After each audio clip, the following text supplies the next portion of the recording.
Hi guys, welcome back to my channel. Today I'm going to be talking about bank statement mistakes that you have been making that has been affecting your visa application. It might be that you got a refusal and then you have something along the line that says insufficient funds in your bank account, and you know that you have enough money in your bank account, or I will tell you what seems to be the issue and how to rectify that in this video.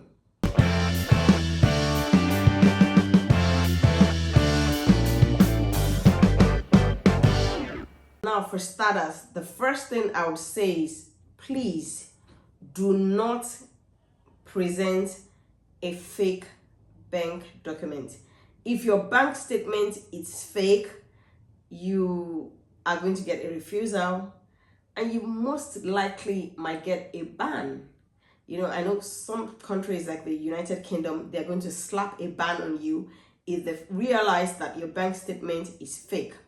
Now, how do they find this out? The embassy actually does get in touch with the banks. It's not every time, it's not on all occasions, but on some cases or some applications, they do get in touch with the banks. It's happened to me before.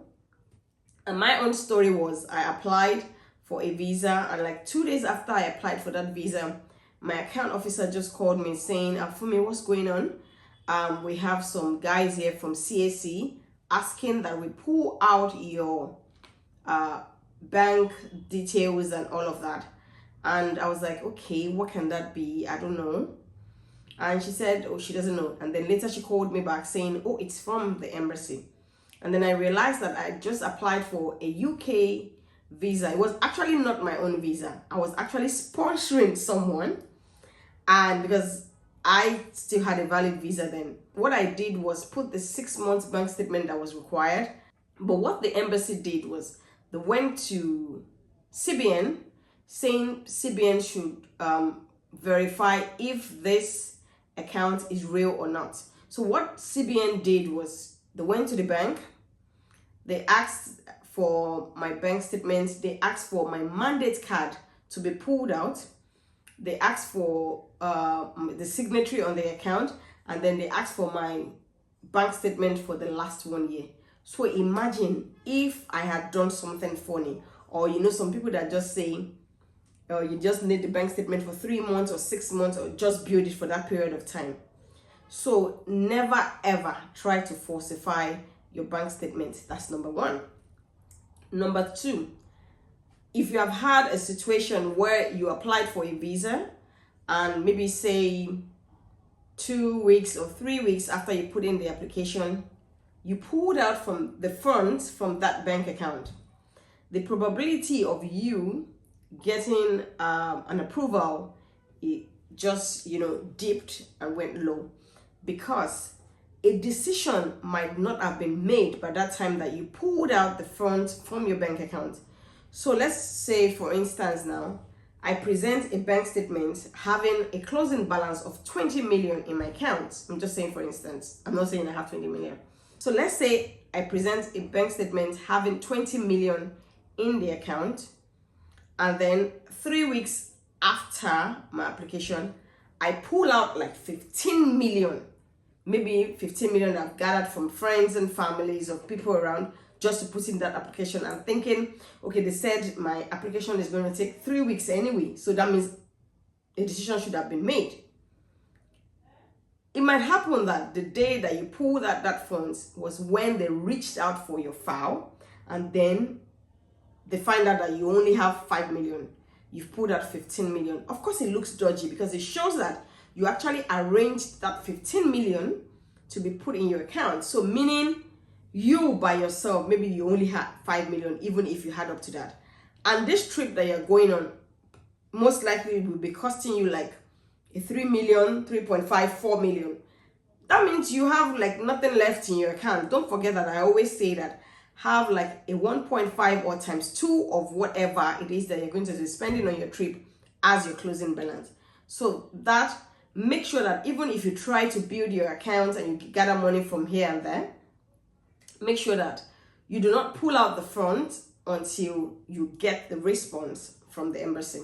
Another mistake I'll highlight here is depositing lump sum in your account. So now let's say you're someone that your salary is like a 500,000 naira, or maybe you do business and every now and then you get like 500, 700 in your account, sometimes 300, around that figure. And then all of a sudden, maybe 3-4 months before your application, you start getting lump sum like a 2 million here, a 5 million here. It looks dodgy because you can't even explain it. So where are you going to say the money is coming from? It obviously shows that you are trying to misrepresent yourself to the embassy, and that is not your true story or your true situation, because then you have monies coming in that ordinarily wouldn't have come in and is huge sum. So that is a red flag there. Don't make that mistake. Another mistake is for someone that runs a salary account, or you have a salary account. So your salary is basic, let's say it's 100,000, and then let it be 100,000. It comes in end of every month, or maybe the beginning of the new month. And then in between the months, you have the other monies dropping here and there that you cannot explain, that don't seem to add up. That is another red flag. Another mistake I see people make is when you say that you earn, let's say 250,000, and then you have responsibilities, because in your form they're going to ask you, do you have any dependents? And then you answer saying yes, you have dependents. Yet in that bank account, your salary just keeps going in and sitting there. You're not touching it, you're not doing anything. So how are you fending? So how are you taking care of your dependents, be it old or young? And then how are you taking care of your own everyday needs as well? Because unless you have declared that apart from your 9-to-5 job, which you are presenting this bank statement for, you have another side also which brings in money for you. So that way you can present another bank statement showing that you have this figure coming in, and then you use this for your expenses. So it just looks like your salary is like your savings. I don't know if I'm making sense with that. Now, don't get me wrong. I'm not saying that your bank account cannot have a lump sum. Yes, it can happen. You might be someone that maybe on a normal day, the average amount going into your account is like a 200, 250. And then all of a sudden, you have a lump sum of like 2.5 or 3 million. Don't you think that sounds funny or dodgy? Don't get me wrong now. I'm not saying that it can happen on a regular or in a normal day for you to have such a lump sum. But then you must be able to explain. Maybe write a letter, part of your cover letter, stating that on the 5th of August, there was an inflow of 2.5 million being cash for or money for. So you explain so it doesn't look out of the ordinary. But when it now starts to happen that you have a 2.5 today, and let's say in 2 weeks you have another 2.5 or 5 million. So I'm not saying that it can happen, but I'm just saying that it's a red flag if, okay, it happens once and then you have an explanation. That's still acceptable. But then when it starts to happen like on a regular, 2 weeks after you have another lump sum in the account, and like a month after you have another lump sum, and this is you that in the last 6-8 months your bank account has not received more than a 200 or 250,000 naira, and all of a sudden, like a few months to your interview or to your appointment or your submission of your documents, then you start having like 5 million going in every 2 weeks. I don't think there's any explanation for that, so don't even try it. Try to avoid this as much as you can, because really it's going to look like you knew you were going to have that visa interview or you were submitting your documents, then you decided to be making that deposit just to build up your account. So no, please don't do that. Really, why you should avoid that is put yourself in their shoes. If you were dealing with someone and you want to find out if the person is lying or not, what do? You look at the details. And the details that you have presented is your bank statement. So they would look at it line for line, inflow, outflow. They will look at all of it. So try as much as you can to avoid that, because it is expected that if you're planning to go for a vacation, you should ordinarily be able to afford it. So even if the money in your bank account is low, let's say your trip is going to cost you like a 2 million and you have like 2.8, 3 million, 3.5 in your account, it's fine, because your bank statement speaks for itself. It already shows that, okay, monthly you have a pattern already. So it shows that monthly maybe you have a 650, a 900,000, 1 million coming in every month. And then every month, typically you have maybe like 200, 250 going out as your expense. Something can happen. Maybe you pay a child school fees or you pay your rent. You have to pull out a lump sum. Make sure that it is in the narration so that it's easy to follow the flow. And then even when they see that account, because your account already has a pattern, it is believable to say that this person would have like a million balance in their bank account by the time this vacation is over. But guess what? Just before the vacation is over, or as soon as the vacation is over, they're going to have another deposit, which is their salary in the account. So it's more believable that way. So you should check all of this when you're trying to apply and when you're building up your bank statements. Another thing I would want you to understand is your bank balance is the least of their worries. Yes, they would have a look at your bank balance. They'll probably just scan through it. But on most statements, at the top, you have the account opening balance and then the closing balance, meaning the date at which you print that bank statement, the opening balance then. So let's say you're trying to do like a 6 months bank statement, and then you print this 6 months bank statement, and the opening balance then was like 250,000 or maybe 580,000. And then in the next 6 months, you've had like 12 million coming to that account. Does it add up?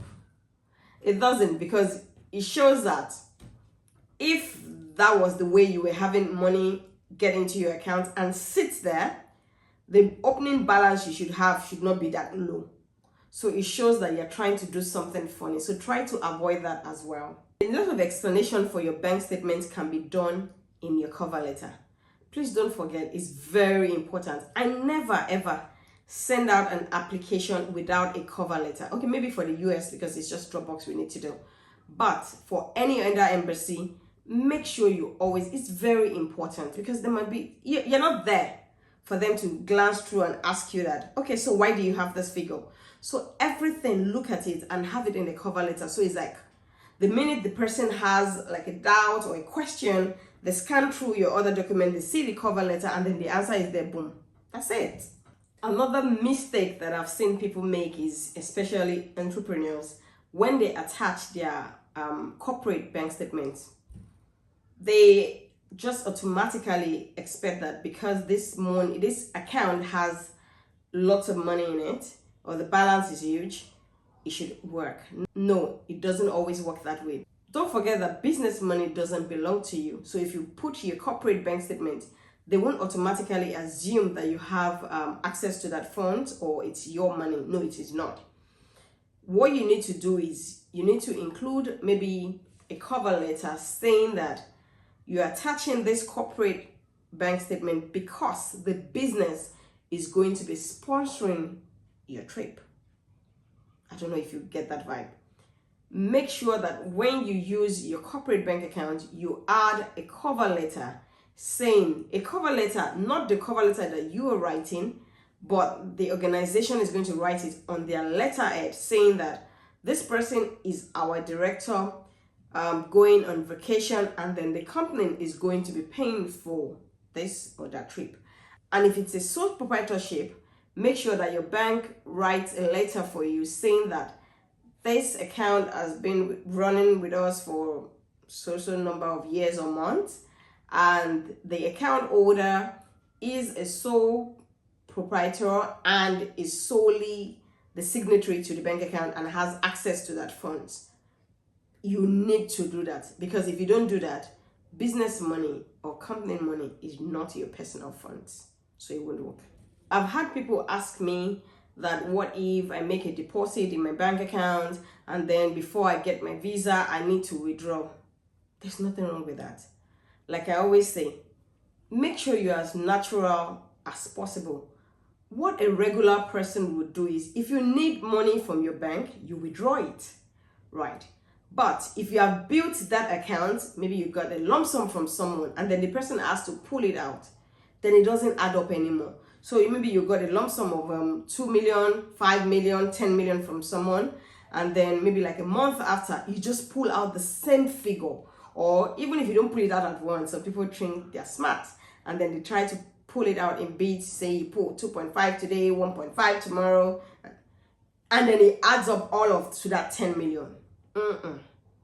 These people they're smart too. So yeah, you should know that that will not work. So try to look at all of these things. These are the simple mistakes that we keep making with our bank statements that is causing refusals. I've had someone else ask me saying that can she have like a 2.5 million bank balance, and after she submits the application, can she withdraw up to like a 500 or 600 from it? By all means, like I said, nobody is expecting you to leave money sitting in your account because you have applied for visa and then you just sit and you're waiting. No, you should continue living your life the way you would ordinarily would, naturally, like a regular person.